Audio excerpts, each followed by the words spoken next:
কতটা উন্নয়ন হয়েছে তিতাবর বিধানসভা কেন্দ্রে? কংগ্রেস বিধায়ক ভাস্কর বড়ুয়া সফল না বিফল? প্রাক্তন মুখ্যমন্ত্রীর কেন্দ্র হিসেবে কতটা উন্নত তিতাবর? এনকেটিভি বাংলায় তিতাবর কেন্দ্রের গ্রাউন্ড জিরো রিপোর্ট।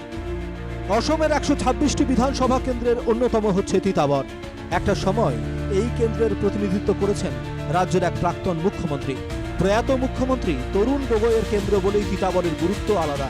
তিতাবর সফরের শুরুতেই এনকেটিভি বাংলার ক্যামেরায় ধরা পড়ল মোহন সুরি পরিবারের ছবি। দৃশ্যগুলো ভালো করে দেখে নেওয়া যাক।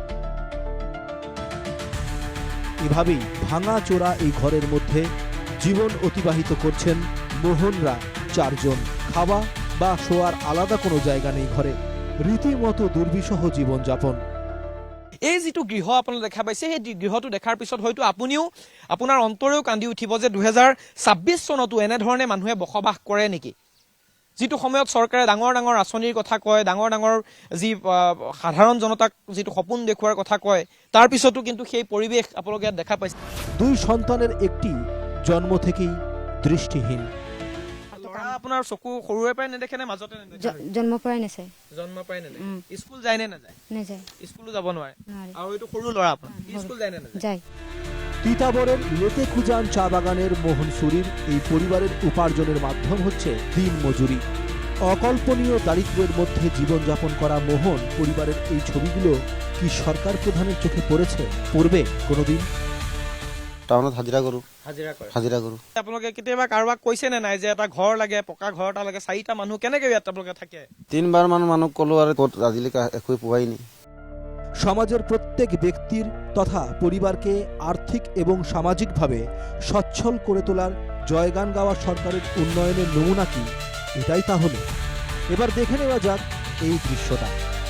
একটা কদর্য পুকুর, বিশুদ্ধতার বিন্দুমাত্র নেই এই পুকুরের জলে, কিন্তু দূষিত এই জল পান করেই জীবনযাপন করছেন বৃহত্তর এই এলাকার প্রায় 2000 বাসিন্দা।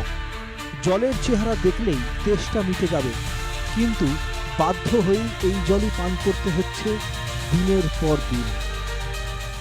আগৰ পৰা সেইটোৱে চলি আছে। আমিতো জন্মই হোৱাই নাছিলো, আমাৰ মা দেউতাও জন্ম হোৱা নাছিলে। মানে কিমান পূৰ্বকালৰ পুখুৰী মানে ক'বই নোৱাৰিছো দাদা।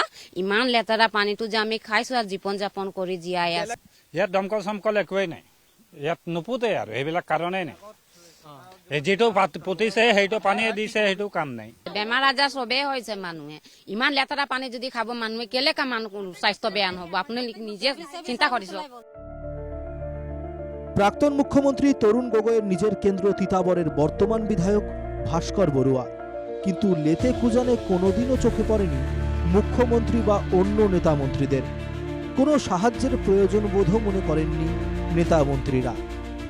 আমি ডিচিকো মেমৰেণ্ডাম দিছোঁ, মুখ্যমন্ত্ৰীকো মেমৰেণ্ডাম দিছোঁ। আগত আমি লেবাৰ মিনিষ্টাৰ আছিলে আপোনাৰ পল্লৱ লোচন দাস, তেখেতকো আমি মেমৰেণ্ডাম দিছোঁ। আগত আমি পৱন সিং ঘাটৰকো তেনেকৈ দিয়া হৈছে। আৰু বৰ্তমান যিসকল সাংসদ আছে, যিসকল বিধায়ক আছে, তেওঁলোককো এইটো মানে লিখিত আকাৰে দিয়া হৈছে। আৰু তেওঁলোকক আমি নিজে আনি ইয়াত দেখুৱাইলৈকে দিয়া হৈছে। স্বচ্ছ ভাৰতৰ কথা কয় চৰকাৰখনে, আৰু সবকা সাথ সবকা বিকাশৰ কথা কয়। তো আপুনি ভাবক, আজিৰ দিনত এটুপি বিশুদ্ধ খোৱা পানীৰ হাহাকাৰ হৈ আছে, আৰু এফালে কৈ আছে ডেভেলপমেণ্টৰ কথা। যেতিয়ালৈ তৰুণ গগৈ চৰকাৰ আছিলে তেতিয়াৰ পৰা আগত দমকল দিছিলে, বহুত আগত দিছিলে, এইখিনি বেয়া হৈ পৰি আছে এতিয়া। শাসক দলের বিধায়ক নেই বলে ইচ্ছে করেই তিতাবরের দিকে চোখ তুলে তাকায়নি সরকার। স্থানীয় বাসিন্দারাই এই অভিযোগ করছেন। হাতি মানুষের সংঘাত তিতাবরে আরও একটি স্থায়ী সমস্যা। হাতির উপদ্রবে জর্জরিত তিতাবরবাসী স্থায়ী সমাধান চান।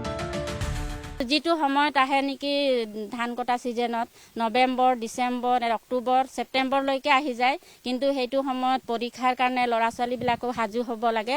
এইটো হাতীয়ে বাৰে বাৰে আহি থাকে, ভাঙি থাকে।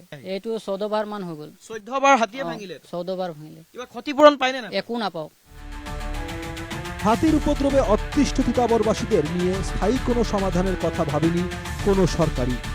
নাই পোৱা, কোনো নাই পোৱা। কোনো নাপায় নাই। আপোনালোকে জনাই নে নজনাই এইটো বিষয়? আমি জনাওঁ। মানুহ আহে নে খবৰ ল'বলৈ? খবৰ ল'বলৈ আহে, কিন্তু দিয়া নিদিয়ে। তথাপি আৰু নিদিয়ে।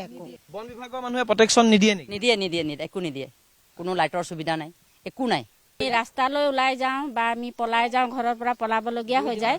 জুই জ্বলাওঁ জুই জ্বলাইও আমি পলাবলগীয়া হৈ যায় কাৰণ জুইকো কেতিয়াবা হাতীয়ে ভয় নকৰে আৰু আমি মানে এনেকুৱা ভয় হয় আমাৰ ল'ৰা ছোৱালী আছে এহেঁতি পঢ়িবলৈও লাগে সেইটো পঢ়াৰ সময়খিনি নষ্ট হয় আরও একটা নির্বাচন এসেছে, আরও একবার প্রতিশ্রুতি ঝুলি নিয়ে ভোটারদের কাছে যাবেন প্রার্থীরা, কিন্তু তিতাবরের এই সমস্যাগুলোর সমাধান আদৌ হবে তো?